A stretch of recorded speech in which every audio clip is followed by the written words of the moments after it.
अस्सलाम वालेकुम welcome to ஆசியாஸ் Tamil kitchen. இன்றைக்கி நான் செய்ய போகிற ரெசிபி தக்கடி. இது இறால்லையும் செய்யலாம், மட்டன்லையும் செய்யலாம். நான் இன்றைக்கி இறாலில் செஞ்சு காட்ட போகிறேன்.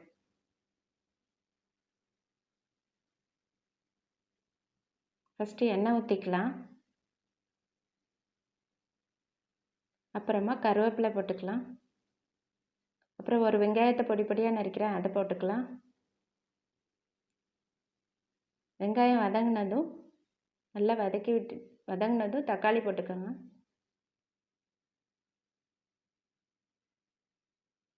தக்காளி நல்லா வதங்கினதுமே இஞ்சி பூண்டு பேஸ்ட் போட்டுக்கோங்க.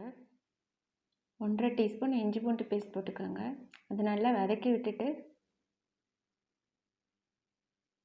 1 டீஸ்பூன் மிளகாய்த்தூள் போட்டுக்கோங்க. அது வதங்கியதும் இறாலை போட்டுடணும். இது வதங்கிறதுக்கு தேவையான உப்பு போட்டுக்கணும். உப்பு ஆட் பண்ணி மூடி வச்சிடணும்.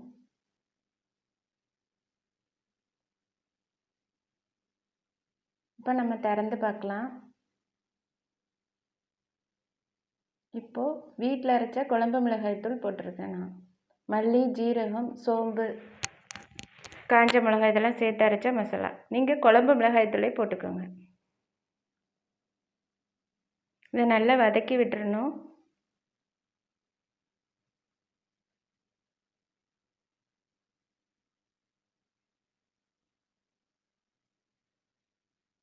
இதுக்கு தேவையான தண்ணி ஊற்றணும். தண்ணி நிறையவே அதிகமாகவே வைக்கணும்.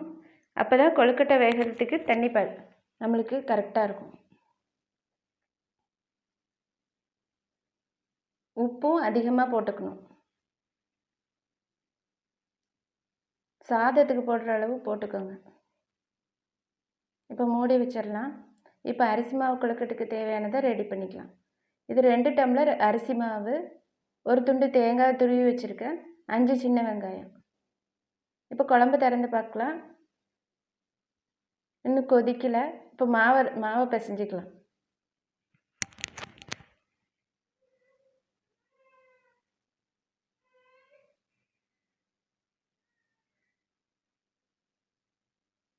இப்போ இது கொதிக்கிற குழம்ப இந்த மாவில் ஊற்றி பிசைய போகிறோம்.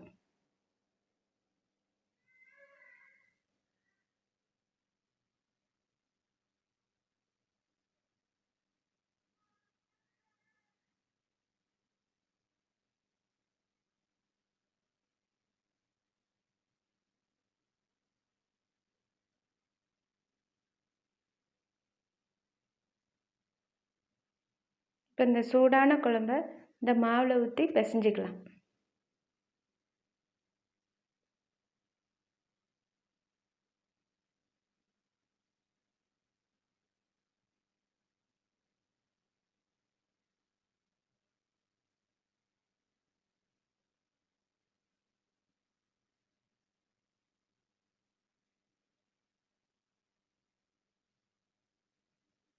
இப்போ இந்த மாவை நம்ம கொழுக்கட்டைகளாக பிடிச்சிக்கலாம். கொழுக்கட்டையை ரொம்ப அழுத்தி பிடிக்கக்கூடாது, ஜென்டிலாக பிடிக்கணும். உங்களுக்கு என்ன இந்த சைஸில் வேணுமோ அந்த மாதிரி பிடிச்சிக்கோங்க.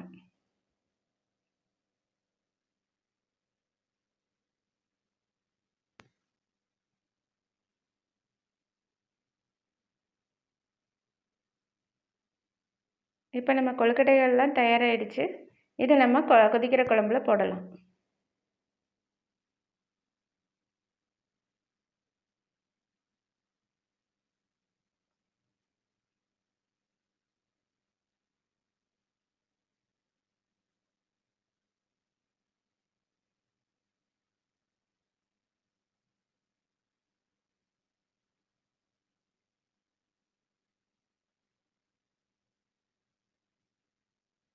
ஸ்டவ் ஹைலே வச்சு போடுங்க. அப்போ தான் கொழுக்கட்டை உடையாமல் இருக்கும்.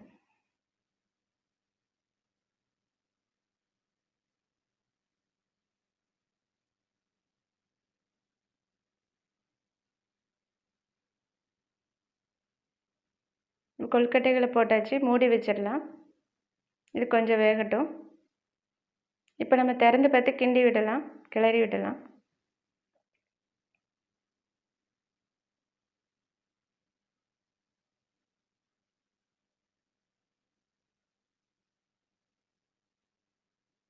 ஜென்டிலாக கிளறி விடுங்க.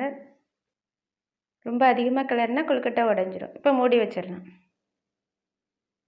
இப்போ திறந்து பார்க்கலாம். இப்போ கொஞ்சம் கட்டியாகி வருது குழம்பு. அரிசி மாவு கொழுக்கட்டைகளும் இந்த குழம்பும் கட்டியாகி வருது. இப்போ மூடி வச்சிடலாம். இப்போ பாருங்கள், இந்த கொழுக்கையும் இந்த குழம்பும் சேர்ந்து வந்துடுச்சு.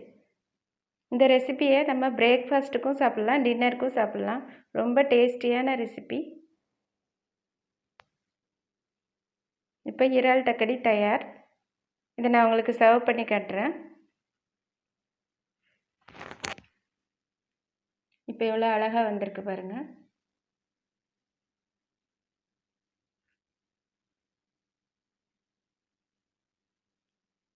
என்னோடய வீடியோஸ் உங்களுக்கு பிடிச்சிருந்தா சப்ஸ்கிரைப் பண்ணுங்கள், லைக் பண்ணுங்கள், ஷேர் பண்ணுங்கள்.